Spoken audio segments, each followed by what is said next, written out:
Hay dos cosas que entre paréntesis, que en las encuestas salieron. Puntualidad y velocidad. Entonces, voy a tratar de que empecemos lo más temprano posible, lo más puntual posible, y también llevarlo tranquilo. Mi esposa siempre me ha dicho, no traes prisa, no tenemos que acabar. Tienes razón. Me emociono. Perdónenme. 139 versículos 7 a 10. ¿Listos? ¿A dónde me iré de tu espíritu? ¿A dónde huiré de tu presencia? Si subiera a los cielos, allí estás tú. Y si en el Seol hiciere mi estrado, he aquí, allí tú estás. Si tomare las alas del alba y habitar en el extremo del mar, aún allí me guiará tu mano y me asirá tu diestra. Esto, porque aquí podemos ver el contraste que puede haber entre el impío y el Hijo de Dios. ¿Se acuerdan que hablamos de la tentación? ¿Se acuerdan que hablamos de las pruebas? ¿Del sufrimiento?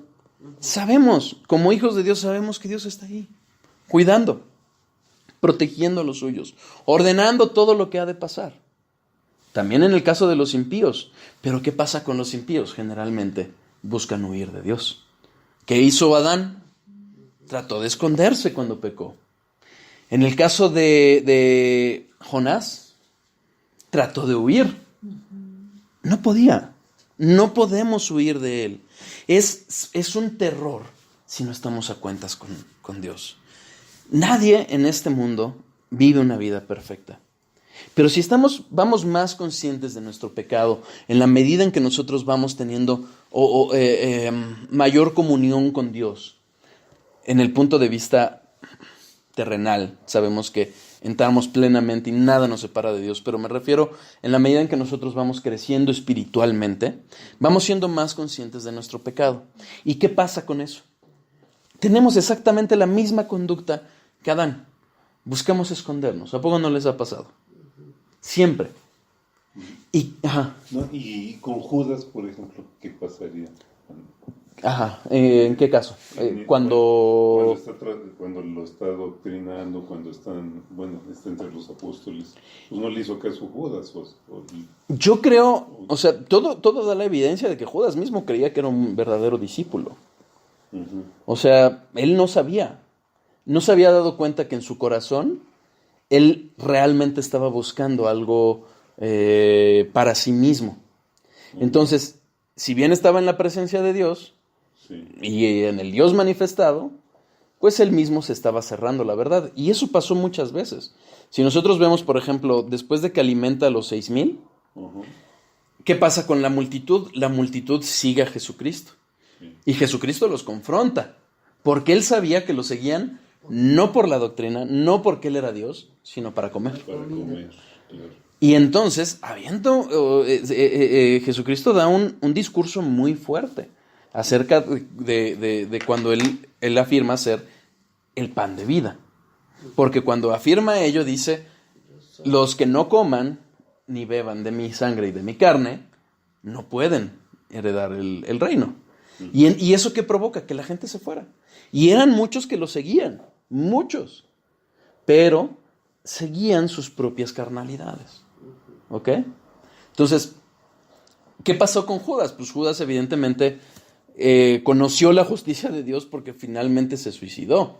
Sí. Lo que le pasó por alto fue la misericordia. Si yo creo que se hubiera arrepentido, hubiera alcanzado perdón, pero no lo buscó. ¿Qué pasó con Pedro, por ejemplo? Igual lo siguió y negó a Cristo.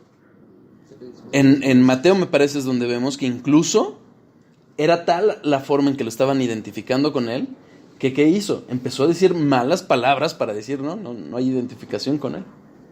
¿Sí? Sí. Y él sí buscó, fue más bien, Cristo lo rescató, lo restauró, lo vemos en Juan 21. ¿Ok? Pero ¿qué pasa? Tanto las obras de uno como de otro están delante de Dios y no pudieron huir de él. Dice Lucas, finalmente, que Jesús es la roca sobre donde todo mundo será quebrantado o desmenuzado. ¿Ok? Nadie va a poder huir. Va a poder ser o para quebrantamiento del corazón y perdón, arrepentimiento, o desmenuzado, es decir, va a recibir juicio. Pero nadie huye. ¿Correcto? Okay. ¿Quedó clara la duda? Sí. Mejor la respuesta porque la duda. No, ¿Sí? Entonces esto debería de ser un terror no solo para el impío, sino para nosotros mismos cuando pecamos, ¿no? Porque finalmente, si bien es cierto el castigo de nuestros pecados como hijos de Dios recayó en Cristo, pero sería como burlarnos de ese sacrificio. ¿Sí? Por eso es importante tener tan presente la presencia de Dios. ¿Sí? ¿Vamos claros hasta ahí? ¿Sí? Tozer escribió: sería necio creer que podemos huir de Dios como lo pretendió Jonás. Un poco relacionado con la tentación está esto: Él está dispuesto a ayudarnos, como lo leímos, para quien de veras lo busca. O sea, es necio pretender pecar y permanecer en nuestro pecado. No podemos hacerlo. Si pecamos, debemos de recordar justamente el Evangelio. Por eso es tan importante que nos estemos recordando el Evangelio y predicándonos el Evangelio, a fin de que sepamos que podemos acudir a Dios. ¿De acuerdo? Él está dispuesto a ayudarnos. Fíjense. Y en relación a esto de los pecadores, de los impíos, ¿por qué es tan diferente? Vamos a Jeremías 23, versículo 24. Son 4 o 5 libros después de Salmos. Jeremías 23, ¿no? Sí.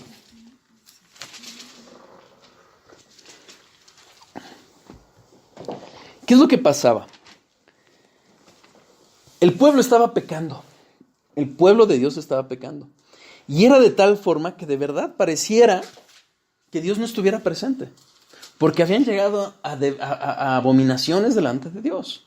A idolatrías. ¿De acuerdo? ¿Y qué dice? ¿Cómo responde Dios? ¿Se ocultará alguno, dice Jehová, en escondrijos, que yo no lo vea? ¿No lleno yo, dice Jehová, el cielo y la tierra? O sea, él está diciendo, por más que busquen esconderse, porque además lo que hacían es que ofrecían sacrificio a Dios, y así seguían ofreciendo sacrificios y ofrendas a sus ídolos. Y decía, ¿creen que se pueden esconder? ¿Creen que me pueden engañar? No. Cuando pecamos, estamos delante de Dios. Creían tener paz con Dios. Fíjense cómo cómo dice el versículo 17. Dicen, los falsos profetas dicen, atrevidamente a los que me irritan, Jehová dijo, paz tendréis, y a cualquiera que anda tras la obstinación de su corazón, dicen, no vendrá mal sobre vosotros. Los falsos profetas los estaban engañando. Les estaban diciendo, no hay problema con ustedes, sigan haciendo lo que hacen. Los estaban engañando con una paz de la que Dios no les habló. Dios es justo, Dios es omnipresente. Si conocieran a Dios, sabían que no podían pecar en su presencia. Hoy no es diferente lo que sucede en muchos púlpitos. En muchos les cuesta trabajo entender que Dios es justo. Y cuando uno predica justicia, o se les hace muy duro, o no les gusta regresar. Por el contrario, muchos jerarcas, ¿qué es lo que dicen? No, mira, no te preocupes. Los ateos llegan al cielo. Llegan a ese tipo de afirmaciones. ¿Por qué? Porque ablandan la palabra de Dios. Y eso es blasfemar el nombre de Dios. Que no hay infierno. O dicen que no hay infierno. Aquí en la tierra. O que, exacto. O también, exacto, eso es muy bueno, también es cierto. Muchos dicen eso, afirman, no hay infierno, no te preocupes, lo que pagas, lo que debes lo pagas aquí. No es cierto. Lo que vivimos aquí son las consecuencias de nuestro pecado, no el castigo de nuestro pecado. Es diferente.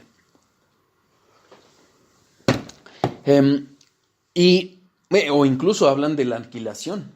Es decir, no te preocupes, Dios va a aniquilar a todos los malos. No es cierto. El infierno existe y en el infierno van a pagar todos los que no reciben a Cristo. ¿Queda claro? ¿Qué pasaba? Entonces vemos, por un lado, que los falsos profetas les están hablando de paz, les están hablando de una relación de tranquilidad entre el pueblo y Dios. Y sabemos que Dios es omnipresente. Pero, ¿qué es lo que iba a pasar? Dios iba a ejecutar su justicia. Versículo 19. He aquí que la tempestad de Jehová saldrá con furor, y la tempestad que está preparada caerá sobre la cabeza de los malos. Versículo 20. No se apartará el furor de Jehová hasta que lo haya hecho, y hasta que haya cumplido los pensamientos de su corazón. En los postreros días lo entenderéis cumplidamente. ¿Qué es lo que va a pasar? Finalmente,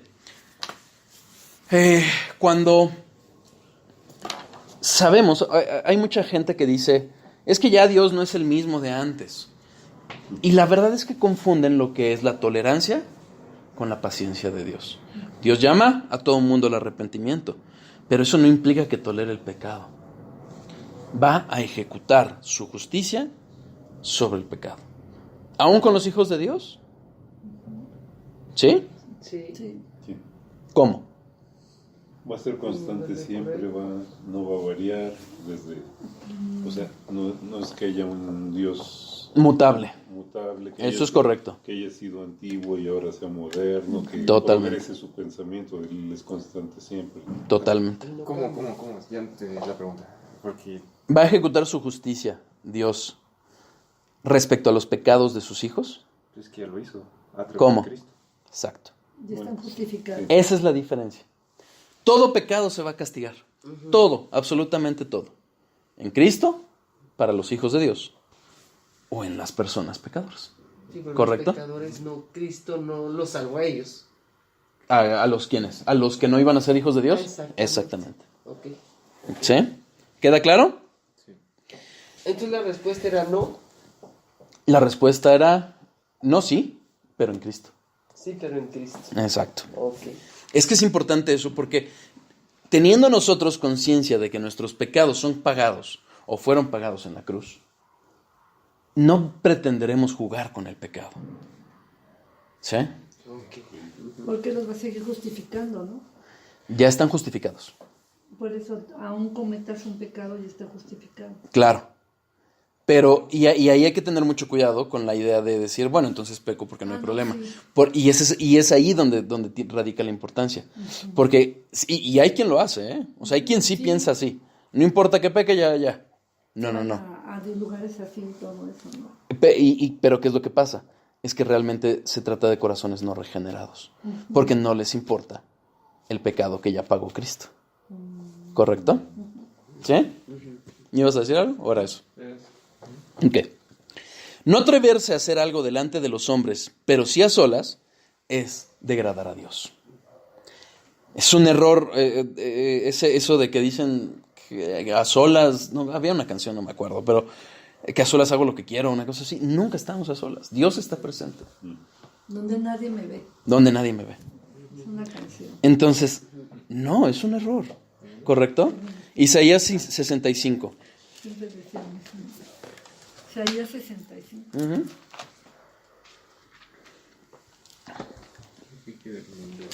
Sí, es mundial, pero siempre la ponían de ejemplo, ¿verdad? Sí. En camino. Uh-huh. No me acuerdo.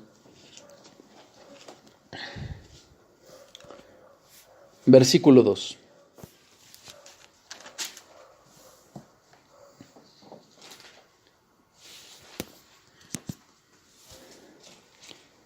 Extendí mis manos todo el día a pueblo rebelde, el cual anda por camino no bueno en pos de sus pensamientos.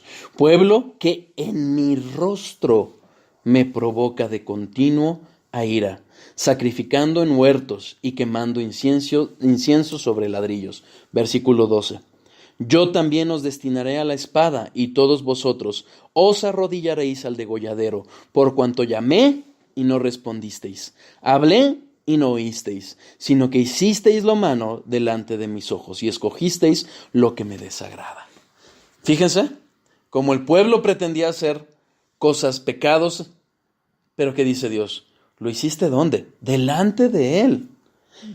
Era claro, los versículos 2 y 3 muestran claramente cómo esos sacrificios no los hacían en el templo, el pueblo, los hacían delante de sus ídolos. Y no obstante dice Dios, lo hiciste delante de mí. ¿Por qué? Porque Él es omnipresente.